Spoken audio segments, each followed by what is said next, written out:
2 Timotius 4 ayat ketiga berkata, "Karena akan datang waktunya, orang tidak dapat lagi menerima ajaran sehat, tetapi mereka akan mengumpulkan guru-guru menurut kehendaknya untuk memuaskan keinginan telinganya." Baru-baru ini muncul fenomena baru dalam dunia kekristenan, yaitu munculnya istilah Kristen progresif. Dari sisi positif, kita orang Kristen jadi semakin merenungkan kembali dasar iman kita. Tapi dari sisi negatif, bagi yang belum dewasa dalam iman, hal ini justru bisa menjadi batu sandungan. Lalu, bagaimana kita membedakan ajaran sehat dan ajaran sesat? Kita perlu tahu ada 3 doktrin utama kekristenan. Yang pertama tentang Allah, tentang Alkitab, dan tentang keselamatan. Ketiga doktrin ini menjadi pondasi iman Kristen dari jemaat pertama sampai saat ini. Yang pertama, Allah Tritunggal. Matius 28 ayat ke-19 berkata, "Karena itu, pergilah, jadikanlah semua bangsa muridku, dan baptislah mereka dalam nama Bapa dan Anak dan Roh Kudus." Iman Kristen percaya bahwa Allah adalah Allah yang esa, tapi memiliki 3 pribadi dalam satu hakikat. Allah Bapa, pencipta alam semesta, Allah Abraham, Ishak dan Yakub, Allah yang inkarnasi menjadi manusia, yaitu Yesus Kristus manusia sejati, tapi juga Allah yang sejati, dan Roh Kudus yang menuntun orang percaya kepada jalan kebenaran, yaitu Yesus Kristus. Sejak dulu, manusia mencari wujud Allah, dan Allah sendiri mewujud nyatakan dirinya dalam Yesus Kristus untuk datang menyelamatkan manusia secara langsung. 2 Yohanes 1 yang ke-7 berkata, "Sebab banyak penyesat telah muncul dan pergi ke seluruh dunia, dan tidak mengaku bahwa Yesus Kristus telah datang sebagai manusia. Itulah si penyesat dan antikristus." Ada begitu banyak bidat sepanjang sejarah gereja, dan mereka tidak mengakui Allah telah datang sebagai manusia.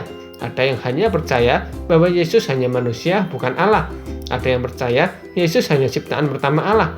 Nyatanya, Alkitab mendefinisikan penyesat adalah ajaran yang menyelewengkan hakikat keilahian dan kemanusiaan Yesus. Itu adalah ajaran sesat berasal dari antikristus. Yang kedua adalah tentang Alkitab. Alkitab adalah firman Allah yang tanpa cacat ditulis oleh para nabi dan rasul melalui ilham dari Allah sendiri. Sehingga orang Kristen percaya bahwa Alkitab adalah otoritas tertinggi yang menjadi tolak ukur kebenaran dalam kehidupan di dunia.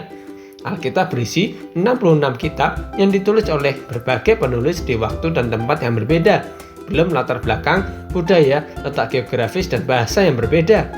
Terlepas dari itu semua, tulisan dalam Alkitab saling tersinkronisasi antara kitab satu dan lainnya, menjadi bukti bahwa Alkitab sebenarnya berasal dari satu sumber, yaitu dari Allah, yang memberi ilham bagi semua penulis Alkitab. Bahkan bisa bertahan dan kita baca hari ini menjadi bukti nyata bahwa Alkitab adalah firman Allah. 2 Timotius 3 yang ke-16 berkata, "Seluruh kitab suci diilhamkan Allah dan bermanfaat untuk mengajar, untuk menyatakan kesalahan, untuk memperbaiki kelakuan, dan untuk mendidik orang dalam kebenaran." Jadi, jika orang Kristen tidak pernah membaca Alkitab, apalagi tidak percaya Alkitab, Anda perlu mempertanyakan apakah mereka benar-benar orang Kristen. Karena orang Kristen percaya kepada Tuhan Yesus Kristus sesuai dengan apa yang difirmankan di Alkitab. Karena Yesus adalah firman Allah yang hidup. Jika bukan Yesus yang tertulis di Alkitab sebagai sumber fakta kebenaran tentang Yesus Kristus, maka Yesus mana yang dipercaya? Yang ketiga adalah keselamatan.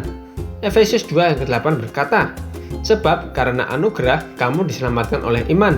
Itu bukan hasil usahamu, tetapi pemberian Allah." Keselamatan hanyalah melalui iman.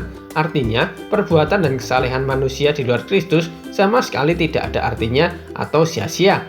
Seperti perbuatan baik seseorang, ketaatannya dengan agama, persembahan tidak membawa keselamatan, karena keselamatan hanya oleh Kristus, bukan usaha dari seseorang untuk mendapatkan keselamatan.